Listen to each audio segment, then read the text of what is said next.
Hello everyone, today we are going to learn English through a story, The Adventure of Tim and the Talking Tree. Part 1. Tim's Boring Summer. Tim was a 10-year-old boy who lived in a small town. He had just started his summer vacation. Usually, kids love summer because it's fun, and they can play all day. But not Tim. This summer felt different. His best friend, Jake, had moved to a different city, and Tim didn't know what to do without him. "I wish something exciting would happen," Tim said to himself as he sat under a big oak tree in his backyard. The sun was shining, and birds were singing, but Tim didn't feel happy. Suddenly, Tim heard a soft whisper. "Why so sad, young one?" Tim jumped up and looked around. There was no one there. "Who said that?" he asked, confused. "It's me, the tree you're sitting under," the voice answered. Tim's eyes grew wide. He had never heard of a talking tree before. Part 2. The Talking Tree. "Wait a minute.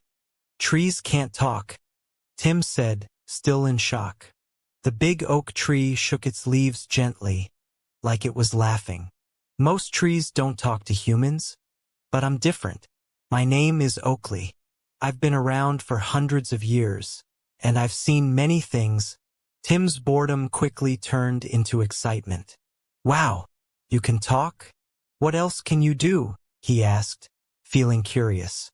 "Well," Oakley said with a wise voice, "I can tell stories, and I can take you on an adventure. Would you like that?" Tim's heart raced. An adventure? Of course. What kind of adventure? Oakley's branches moved like arms, pointing to the sky. "I can take you to a magical forest where animals talk, and everything is full of wonder. But first, you have to believe in magic." Tim wasn't sure if he believed in magic, but he wanted to. "I believe. Let's go," he said eagerly. Part 3. The Magical Forest. Suddenly, everything around Tim began to change. The backyard disappeared, and he found himself standing in the middle of a bright, colorful forest. The trees were taller than any Tim had ever seen, and their leaves sparkled like they were made of diamonds. Birds flew by, singing beautiful songs, and the air smelled like flowers. "Welcome to the magical forest," Oakley said, now standing tall next to Tim. "Here, everything is alive and full of magic." Tim's eyes were wide with wonder. "This place is amazing." As they walked through the forest, Tim saw many strange and wonderful things. A group of rabbits was having a tea party, chatting and laughing just like people. A deer walked by wearing glasses and reading a book. Even the clouds in the sky seemed to be smiling. "This is the best adventure ever," Tim shouted. Part 4. Meeting New Friends. As they explored the forest, Tim and Oakley came across a group of animals gathered around a large, glowing rock. "What's happening over there?" Tim asked. Oakley smiled. "Let's go find out." When they reached the group, a friendly fox with a shiny red coat walked up to them. "Hello, my name is Felix. Welcome to the heart of the magical forest."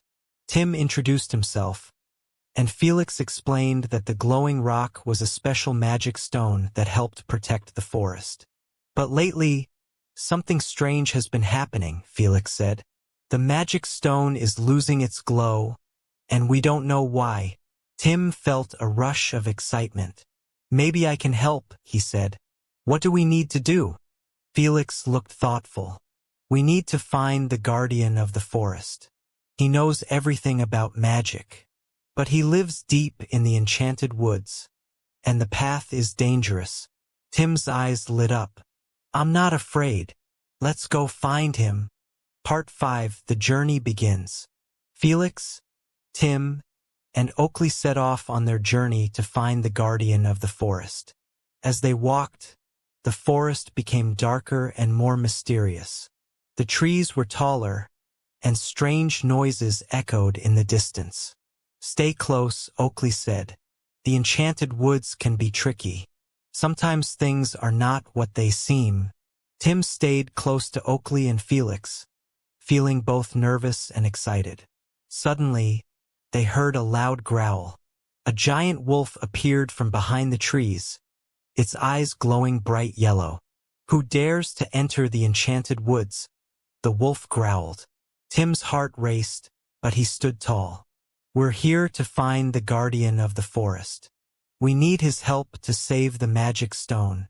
The wolf looked at Tim for a long moment. Then, to Tim's surprise, the wolf smiled. "Very brave, young one. The guardian is deep in the forest. I will show you the way." Part 6. Finding the Guardian.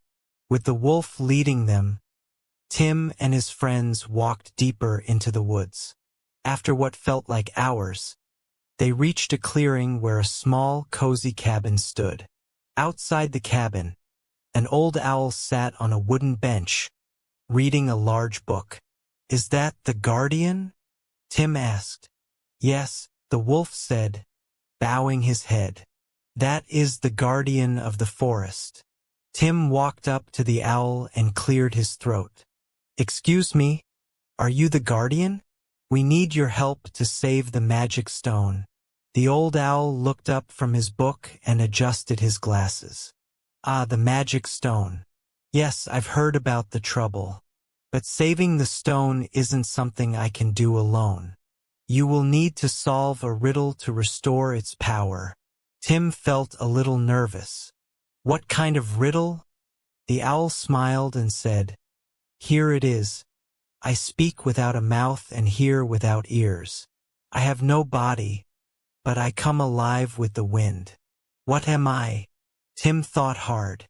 He knew the answer was important, but the riddle was tricky. After a few moments, he suddenly smiled. "The answer is an echo." The owl's eyes twinkled. "Very good. You are a clever boy. The magic stone's power will be restored because of your wisdom." Part 7. The forest is saved. With the riddle solved, a bright light filled the forest.